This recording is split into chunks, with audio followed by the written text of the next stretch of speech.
Hi hello everyone അസ്സലാമു അലൈക്കും. കഴിഞ്ഞ വീഡിയോയിൽ നമ്മളൊരു അച്ചാർ കാണിച്ചിട്ടുണ്ടായിരുന്നല്ലോ. അപ്പോൾ നമുക്ക് ഇന്ന് അതിൻ്റെ റെസിപ്പി നോക്കാം. ആരും ചോദിച്ചില്ല, എന്നാലും ഞാൻ പറയുകയാണ്. അപ്പോൾ എന്തായാലും ഉരുളി എടുക്കുക, അതിലേക്ക് നമ്മൾ ആവശ്യത്തിന് നല്ലെണ്ണ ഒഴിച്ചു കൊടുക്കാം. ഈ നല്ലെണ്ണ നല്ല രീതിക്ക് ചൂടായിട്ട് വരുമ്പോൾ ഇതിലേക്ക് നമ്മൾ ആവശ്യത്തിന് കടുക് ഇട്ട് കൊടുക്കുക കേട്ടോ.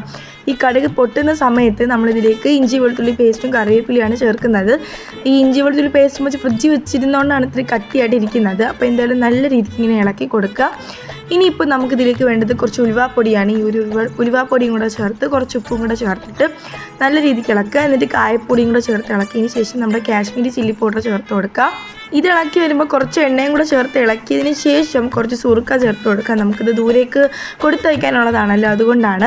അപ്പോൾ എന്തായാലും ഇതും കൂടെ ചേർത്ത് നന്നായിട്ട് ഇളക്കിയതിന് ശേഷം നമ്മൾ ഒട്ടും വെള്ളമില്ലാത്ത രീതിയിൽ വേണം മാങ്ങ ചേർക്കാൻ. ചിലവരിത് മാങ്ങ ഉപ്പും കായപ്പൊടിയൊക്കെ ഇട്ട് റെസ്റ്റ് ചെയ്തിട്ടാണ് ചേർക്കാറുള്ളത്. ഇപ്പോൾ നമുക്ക് ദൂരേക്ക് അയക്കാനുള്ളതുകൊണ്ട് ചിലപ്പോൾ ഇത് കുപ്പിയിലൊക്കെ വെക്കുമ്പോൾ കുഴഞ്ഞു പോകാൻ ചാൻസ് ഉണ്ട്. അതുകൊണ്ട് നമ്മൾ വെറുതെ ഇങ്ങനെ മാങ്ങ കട്ട് ചെയ്തിട്ട് ചേർക്കുകയാണ്. കുറച്ച് ഉലുവാപ്പൊടിയും കൂടെ ചേർത്ത് ഇളക്കിയതിന് ശേഷം നമുക്ക് പിറ്റേന്ന് ഇങ്ങനെ മാങ്ങ ഇട്ട് നോക്കുമ്പോൾ ഇതിന് നല്ല നീരൊക്കെ ഇങ്ങനെ ഇറങ്ങി വരും. ഇനി നമുക്ക് എന്ത് ചെയ്ത് കുപ്പിയിലേക്ക് ഇങ്ങനെ അടച്ച് സൂക്ഷിക്കുക എന്നുള്ളതാണ്.